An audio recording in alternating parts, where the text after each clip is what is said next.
Assalamu alaikum warahmatullahi ta'ala wabarakatuhu. Barkanmu da zuwa wannan second video namu. Mun yi video na farko wanda muka koyar da yadda ake amfani da formulas, sannan wannan shine video na biyu wanda zan koyar da yadda ake amfani da functions. Sannan kuma bayan amfani da functions, wannan video zai ci gaba daga gun da muka tsaya a na farko. Idan baka kalli na farko ba, za ka iya ka duba a sama wanda zan sa link, sai ka kalli video na farko saboda ka koyi basics ɗin da muka koya na farko kafin ka zo ka wannan second video ɗin. To bari mu fara da wannan. Already gashi na riga na yi creating na table, yana da serial number, name da sauransu. Sannan wannan table ɗin misali ne na kaman wanda malamin makaranta ne. Let's say malami ne da yake koyar da English. Malami ne da yake koyar da English. To wannan student nashi ne da kuma marks nasu na test da kuma na exam. Yana son ya yi generating na total da kuma grade nasu ba tare da ya yi shi manual ba. To wannan shine abin da nake son koya mana. For example, yanzu kaman muna da wannan table ɗin, mun sa test nasu, test score nasu da exam score nasu da kuma name nasu. To da farko bari mu fara da serial number. Na bar nan wajen empty wanda za mu cika tare. Serial number, instead of a ce sai ka rubuta duka da kanka, no need sai ka yi wannan. In a Microsoft Excel ne, the simple thing da ake shi ne, in ka rubuta at least 1 da 2, sai ka zo kan 1 sai ka highlighting zuwa 2. In ka highlighting sai ka kawo kusurwa naka na that is in between A da column A da kuma column B, sai ka yi left click ka rike shi ka kasake, sai ka ja that is ka yi dragging har zuwa numbers da kake so. Tun da mu muna so ya tsaya 7 ne, sai mu sake shi akan 7. Kun ga ya mana generating automatically. Sannan kuma bayan haka shi wannan serial number akwai hanyoyi da dama da ake shi wanda ya fi sauƙi idan haka na son kai numbers mai yawa, wanda za mu zo mu yi a video na gaba. To bayan wannan kuma shine bari mu zo mu yi amfani da total. A video na baya na nuna yadda ake amfani da addition wanda formula ne. To wannan karan ba formula za mu yi amfani da shi ba, za mu yi amfani da function ne a nan wajen. Function da za mu yi amfani da shi ana kiran shi da sum function ko kuma ana kiran shi da summation. For example, za mu ce a duk wani formula ko function ana farawa ne da equal sign kamar yadda na faɗa a video na baya. To za mu ce equal sign equals to, sai mu sa sum, which is sunan formulan kenan, sai mu buɗe bracket, that is shift da 9 kenan ko. Sai mu duba wannan is what, name na C, wannan gunda 17 ne kenan, name ɗinsa cell name ɗin shi ne mai C5. To za mu ce C5 sai mu sa colon, sai mu ce E5. So abin da muke nufi a nan shi ne duk wani abin da yake between C har zuwa E na 5, that is C colon C row 5 da kuma colon D row 5 haka zuwa E, muna son duka ya zama ya haɗa mana su a gu ɗaya. To idan muka haka C5 colon E5 sai mu danne enter, automatic zai ba mu 60 wanda gashi ya haɗa mana duka abubuwan da suke nan wajen kenan.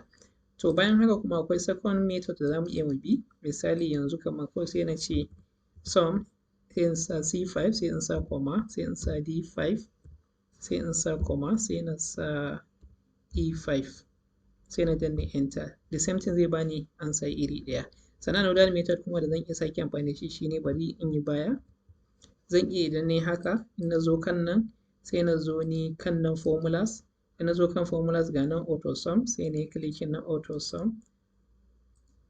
Idan na yi clicking na auto sum sai na danne enter. Shi ma the same thing zai ban irin yadda ya ban a sauran formulas, sauran functions da na yi amfani da su a baya.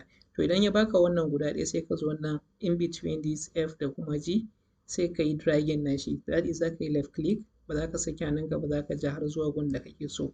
Ko kuma another method shine bari in yi baya, za ka iya in ka sa kusurwa naka haka nan sai ka yi double clicking sai ka yi har zuwa ƙarshe. To wannan shine simple method da ake iya haɗa numbers ɗin da suke da yawa. Sannan a formula da na nuna, function da na nuna na baya, na ce akwai method ɗin da za ka yi amfani da comma. To shi bambancin na comma da colon ne shine, shi colon in ka sa zai haɗa ma duka tun daga number farko, that is tun daga nan C5 har zuwa E5. But idan kuma ka yi amfani da comma shine za ka yi kai exclude na ɗaya daga ciki in kana so. Misali kawai ina son ya haɗa mun ne test 1 da exam, ba na son test 2. To kawai zan sa equals to sum open bracket sai na sa C5 sai in sa comma sai na sa E5 ba tare da na including na D5 ba. To wannan shine method da ake amfani da shi a summing na numbers. Sai kuma next thing da za mu yi filling shine grade. Grade ɗin da za mu yi filling shine first bari mu fara nuna mana yadda kamar misali a ce muna son duk wanda ya ci at least 40 to muna son nan wajen ya nuna mana pass. Idan mutum kuma ya ci ƙasa da 40 muna son ya nuna mana fail. To bari mu fara, za mu fara da equal sign. Na ce a duk wani formula ko function yana farawa ne da equal sign. To tun da mun sa equal sign, let's say za mu yi amfani da formula. Formula ana kiran shi da if function. To za mu sa if, sai mu sa open bracket, sai mu ce total namu na farko shine mai 60 wanda yana ina yana F5. To sai mu ce F5 sai mu ce greater or equals to 40. That is idan har F5 ya fi 40 ko kuma daidai yake da 40 to abin da muke so shine sai mu sa comma sai mu sa quotation sai mu rubuta abin da muke son ya nuna mana a wajen, which is za mu ce pass. Sai mu sa comma mu ce to idan kuma yana ƙasa da 40 fa muna son ya nuna mana fail. Sai mu sake buɗe quotation sai mu rubuta fail. Sai mu rufe, sai kuma mu rufe bracket namu. Sai mu danna enter. Kun ga sorry nan wajen maimakon na sa greater than na sa less than.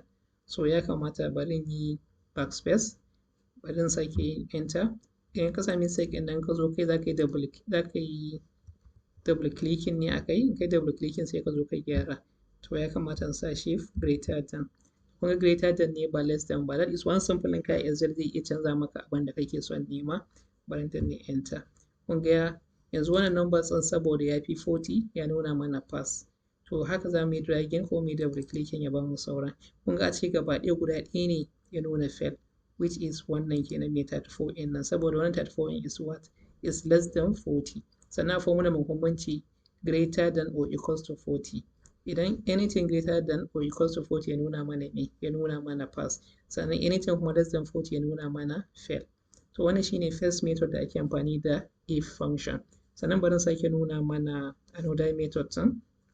Bari na yi baya. Misali yanzu a ce to muna son instead of pass da kuma fail muna son mu yi amfani da category ne A, B, C, D, E, F. That is idan ka ci abin da ya kai 70 ya yi sama to muna son ya nuna mana A. Idan ka ci 60 amma bai kai 70 ba muna son B. Haka har zuwa F. To still za mu yi amfani da if, amma if ɗin da za mu yi amfani da shi yanzu ana kiran shi nested if. That is za mu haɗa if ne da yawa a gu ɗaya. Sannan banda wannan nested if ɗin akwai another method da muke da shi, bari in sa equal to equal sign if. Kun kalli banda if ɗin nan akwai a can ƙasa abin da aka rubuta ifs. Shi wannan ifs ɗin yana zuwa ne a Excel 365. Most of Excel da muke amfani da shi a yanzu haka za ku samu babu wannan formula na ifs ɗin. To idan kana da asalin updated version na Microsoft Excel yana zuwa da ifs. Sannan ifs ya fi ma sauƙin amfani akan shi wannan if ɗin. To amma yanzu saboda yawanci mutane sun fi amfani da if, bari zan fara koyar da yadda ake amfani da if daga baya zan sake yadda ake da ifs. To idan muka ce if haka sai mu ce open bracket sai mu ce F5, that is F5 gun da 60 yake kenan ko, sai mu yi amfani da greater than or equals to 70. That is idan har F5 ya fi 70 ko kuma daidai yake da 70 muna son ya nuna mana A. Sai mu ce to comma sai mu sa quotation. Abin da muke son ya nuna mana shi da mu sa cikin quotation. To shine A.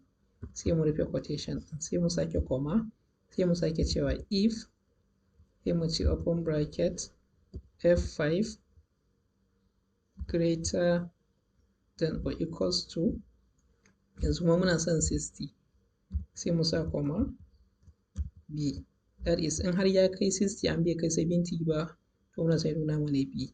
Sai mu sake cewa comma sai mu ce if open bracket sai mu ce F5 greater or equals to 50 sai mu ce C.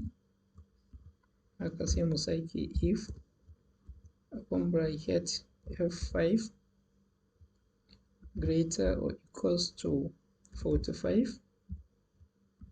Wannan mu sa D. sai mu sake cewa if f5 greater than or equals to 40, sai mu ce muna son e a nan, sai the last one kuma sai mu ce to if open bracket f5, yanzu nan za mu yi amfani da less than, that is anything less than 40 kawai ya bamu me, ya bamu f. Za mu ce if f5 sai mu ce less than or equals to 39. If f5 less than or equals to 39, sai mu sa f, sai mu rufe. To yanzu nan wajen za mu rufe bracket, sai mu duba yawan bracket da muka buɗe, mu buɗe 1 2 3 4 5 6. To haka za mu rufe 6, sai mu ce 1 2 3 4 5 6, sai mu danna enter. Kun ga gashi nan automatic ya bamu b. Idan muka yi dragging, gashi nan ya bamu kowanne da result na shi. Wannan yana da 60 yana da b, wannan 50 c, wannan 86, that is it. Score na shi ya fi 70 kenan a. Wannan 73 score na shi ma ya fi 70, shi ma yana da a. Wannan 47 yana da d, wannan 41 tana da e, sannan wannan 34 yana da f. Sannan wani abu da wannan abin shi ne, duk wani abin da ka taɓa a nan, nan automatic, nan total ɗin automatic zai canza, nan ma grade ɗin automatic zai canza. Misali yanzu wannan 17 ne, sai na mai da shi let's say 25. Kun ga can automatic ya koma 68, ko kuma let's say bari mu mai da shi 27. Kun ga automatic nan total ɗin ya koma 70, sannan yana koma 70 ya koma kuma a. To bari mu mai da shi 17 na shi.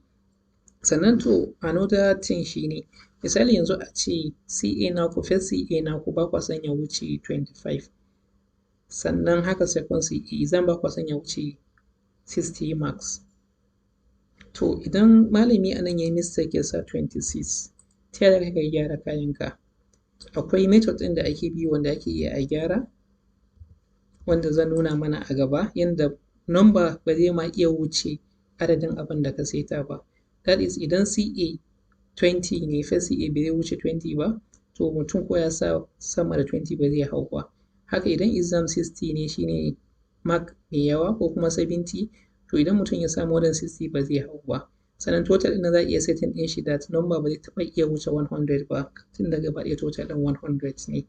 To another thing shi ne nan wajen, to yanzu nan tunda muna so ya nuna mana da good, excellent da kuma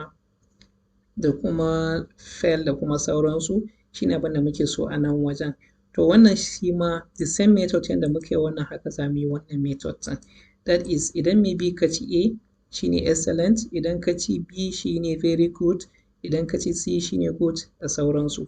To wannan zan bar shi a matsayin assignment, ina son ku cika wannan road ɗin gaba ɗaya. Sannan yadda na faɗa zan ba da WhatsApp link na a ƙasa, za ka iya ka yi assignment ɗin nan sai ka tura mini ta WhatsApp link. Zan duba in akwai wani mistake zan gyara maka. Sai na gan ku a bidiyo na gaba, ina ga za mu tsaya a nan wajen yau. Thank you.